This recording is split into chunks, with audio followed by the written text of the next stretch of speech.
और गुजरात आतंकियों के निशाने पर है। इस तरह का एक अलर्ट खुफिया विभाग की तरफ से जारी किया गया है। सूत्रों से मिली खबर के मुताबिक पाकिस्तान के 3 बड़े आतंकी संगठन लश्कर, जैश और हिज्ब एक साथ इस साजिश को अंजाम देने की फिराक में है। अगले 7 दिनों के भीतर आतंकी किसी बड़ी साजिश को अंजाम दे सकते हैं। खुफिया विभाग को ये बात पता चली कि आतंकी सड़क के रास्ते दिल्ली और गुजरात पहुंचने की फिराक में है। दिल्ली और गुजरात में कौन कौन से इलाके आतंकियों के निशाने पर है, इसका पता लगाने की कोशिश की जा रही है। तो पाकिस्तान की साजिश का ये पर्दाफाश हुआ है। ये बताया जा रहा है कि ये तीनों ही संगठन मिलकर किसी बड़े साजिश की रचना कर रहे हैं। दरअसल ये 3 बड़े आतंकी संगठन लश्कर, जैश और हिज्ब एक साथ इस साजिश को अंजाम देने की फिराक में है। अगले 7 दिनों के भीतर कहा जा रहा है कि ये आतंकी किसी बड़ी साजिश को अंजाम दे सकते हैं।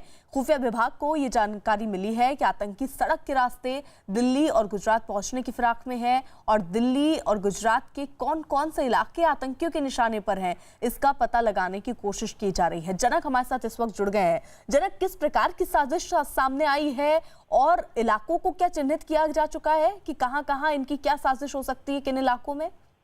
बिल्कुल, देखिए, खुफिया विभाग की ओर से स्पेसिफिक इनपुट दिया गया है। ज्यादातर हम देखते हैं कि बेसिक इनपुट इस तरीके का नहीं होता। अगर वो इनपुट को अगर आप देखें तो बाकायदा जो वो पाकिस्तान की तीनों प्रमुख आतंकी संगठन है उनके तीनों का एक साथ आना मंच पर, ये एक तो बड़ी बात है। अदरवाइज देखा गया है कि हिजबुल और लश्कर हाथ में हाथ नहीं मिला सकते, या लश्कर और बाकी आतंकी संगठन साथ में नहीं होते, लेकिन इस बार लश्कर हिजबुल के साथ हाथ मिलाकर सामने आया। तो ये वहाँ पे 3 जो प्रमुख संगठन है वो तीनों साथ में आकर गुजरात और दिल्ली और साथ में महाराष्ट्र, ये तीनों जो नाम दिए गए हैं वहां पर, यहाँ तक कि खुफिया विभाग ने जो नंबर ट्रेसिंग किए हैं, पाकिस्तान नंबर, उनके आधार पर ये इनपुट जनरेट किया गया। साथ ही में सड़क के रास्ते इन शहरों तक पहुंचा जाए, गुजरात के शहरों हो चाहे महाराष्ट्र के शहर हो या दिल्ली में, वहां सड़क के रास्ते पहुंचा जाए और बड़ी कार्रवाई, जो शब्द इस्तेमाल किया गया है, बड़ी कार्रवाई करने की प्लानिंग में है आतंकी संगठन, जिसे देश हिल जाए। इस तरीके का एक स्पेसिफिक इनपुट है जिसको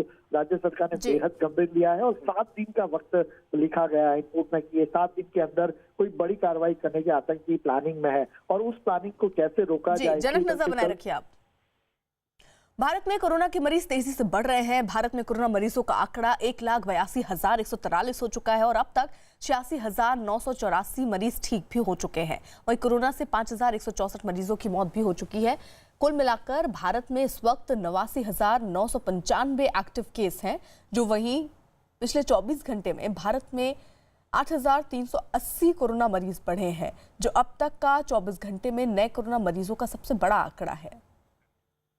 देश के ज्यादातर राज्य कोरोना वायरस से जूझ रहे हैं, लेकिन इनमें कुछ राज्य ऐसे जहां कोरोना की चपेट में आने वाले मरीजों की तादाद बहुत लगातार बढ़ रही है और वहां कोरोना के मरीज भी बहुत ज्यादा हैं। सबसे खराब हालत महाराष्ट्र में है, जहां पर कोरोना मरीजों की संख्या लगातार बढ़ती ही जा रही है। वहां पर मरीजों की तादाद 65,000 के पार पहुंच चुकी है। कोरोना से जूझ रहे राज्यों में तमिलनाडु दूसरे नंबर पर है, जहां अब तक कोरोना के मरीजों की संख्या 21,000 से ज्यादा हो चुकी है। वहीं कोरोना मरीजों की संख्या के मामले में तीसरे नंबर पर दिल्ली है, जहां 18,549 मरीज हो चुके हैं। गुजरात चौथे नंबर पर है, जहां कोरोना मरीजों का आंकड़ा 16,000 से ज्यादा हो चुका है और 5वें नंबर पर राजस्थान है, जहां कोरोना मरीजों की संख्या 8,617 है। कोरोना वायरस के कहर से पूरी दुनिया बेहाल है। दुनिया के 185 देश इस वक्त कोरोना महामारी की चपेट में है, लेकिन कुछ देशों में हालात बहुत ज्यादा खराब हैं। ऐसे देशों में पहले नंबर पर अमेरिका है, जहां कोरोना के मरीज 17,70,000 से ज्यादा हो चुके हैं। ब्राजील दूसरे नंबर पर है, जहां मरीजों की संख्या 4,98,000 के पार पहुंच चुकी है। रूस इस लिस्ट में तीसरे नंबर पर है, जहां कोरोना मरीजों की संख्या 3,96,000 के पार पहुंच गई।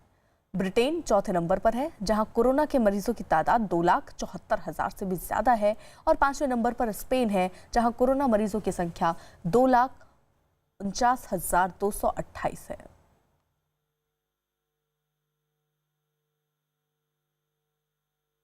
पिछले 24 घंटे में महाराष्ट्र में 91 पुलिस वाले कोरोना पॉजिटिव पाए गए, जिनमें 8 पुलिस अधिकारी और 83 पुलिस कर्मचारी शामिल हैं। इसके साथ ही महाराष्ट्र में कोरोना पॉजिटिव पुलिस कर्मियों की संख्या भी बढ़ी है और ये आंकड़ा बढ़कर अब 2,416 हो गया है। महाराष्ट्र में कोरोना से अब तक 26 पुलिस कर्मियों की मौत भी हो चुकी है। कोरोना की फैली महामारी के बीच दिल्ली के लोग अब गर्मियों में पानी के संकट का सामना करते भी दिख रहे हैं। दिल्ली के द्वारिका के सेक्टर 2 में पानी के लिए लोगों ने जमकर प्रदर्शन किया। पिछले करीब 10 दिन से इस सेक्टर के लोगों को पानी नहीं मिल पा रहा है। कई दिनों से परेशानी झेल रहे लोगों को आखिरकार आज सड़कों पर उतरना पड़ा। नाराज लोगों ने सड़कों को जाम कर दिया। इस इलाके के RWA के मुताबिक पानी की कमी की शिकायत जल बोर्ड से लेकर इलाके के विधायक तक से की गई, लेकिन कोई सुनवाई नहीं हुई। इस प्रदर्शन की सबसे खास बात ये रही कि यहाँ लोगों ने सोशल डिस्टेंसिंग का पालन पूरा किया। हमारी मांग है, हमारे को पिछले 1.5-2 महीने से पानी नहीं आ रहा है इसमें, और पानी की बड़ी परेशानी हो रही है। कई बार जो है जल बोर्ड के अधिकारियों से मिल गए, JE से, AE से, एग्जीक्यूटिव इंजीनियर मुनीश कुमार जी से, जल बोर्ड के उपाध्यक्ष जो है राघव चड्डा जी से भी हमने लेटर लिख के बात भी करी और लेटर भी लिखा है, लेकिन हमारी कोई सुनवाई नहीं हो रही है। इतने दिन से इतने परेशान, एक तो कोरोना की महामारी और ऊपर ये जल का संकट इतना बड़ा, तो कैसे हम लोग यहाँ पर अपना सर्वाइव करेंगे, कैसे हम लोग जिएंगे यहाँ पे।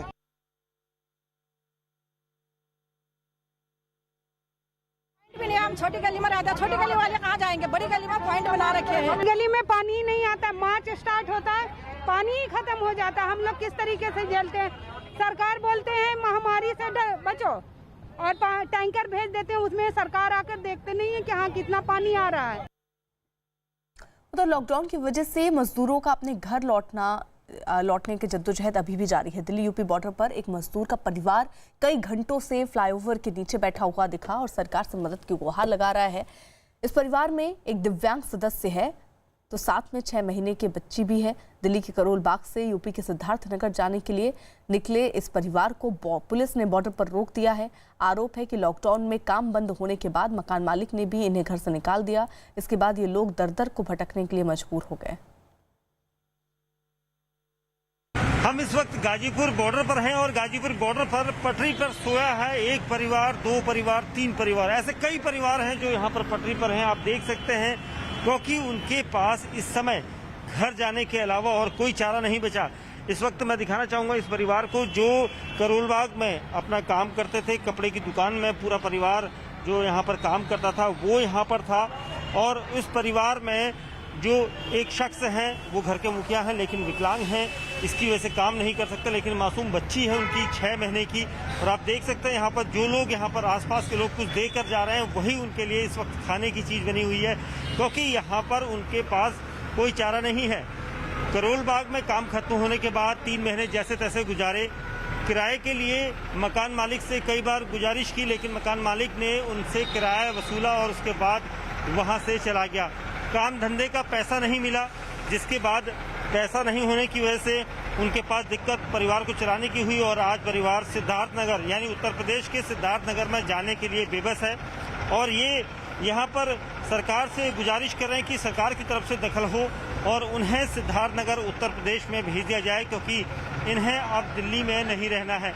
सबसे मुश्किल सवाल उनके लिए अभी भी है कि उनको कौन छोड़ेगा, क्योंकि इन लोगों के लिए ये परेशानी आज नहीं बल्कि कई दिनों से है। बीती रात लगभग 11:30 बजे जब ये परिवार यहाँ पर पहुँचा था तो उसके बाद से इनकी कंडीशन ऐसी थी, पूरा सामान घर का ऐसे बिखरा पड़ा था। बारिश हो गई थी जिसकी वजह से परिवार को ये समय काटना पड़ा।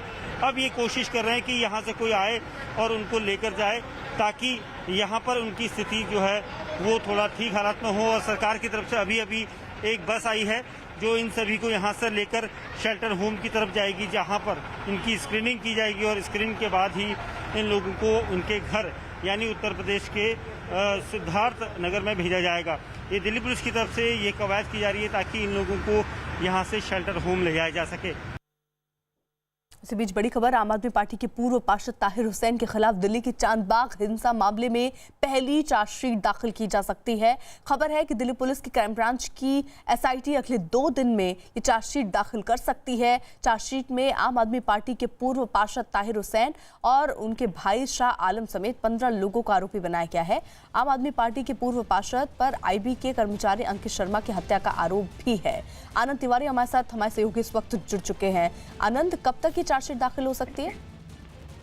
जी देखिए अर्पिता, मंगलवार को संभवतः दिल्ली पुलिस की क्राइम ब्रांच की SIT जो दिल्ली हिंसा मामले की जो ताहिर हुसैन के खिलाफ पहली चार्जशीट है वो दाखिल करेगी। करीबन 500 पेज की ये चार्जशीट है जो कड़कड़नुमा कोर्ट में पेश की जाएगी। इसमें 15 लोगों का आरोपी बनाया गया है। ताहिर हुसैन, उनके भाई शाह आलम और बाकी जो 6 आरोपी हैं उन्हें बनाया गया और सभी 50 लोगों के बयान जो है इस चार्जशीट का हिस्सा बने हैं। 24 फरवरी को चांदबाग इलाके में जो हिंसा हुई थी और ताहिर हुसैन घर से जो पेट्रोल बम और जो पत्थर मिले थे उसके आधार पर ये पहली चार्जशीट दाखिल हो रही है। 10 मामलों में जो ताहिर हुसैन है उन्हें आरोपी बनाया गया, जिसमें अंकित शर्मा हत्याकांड भी शामिल है।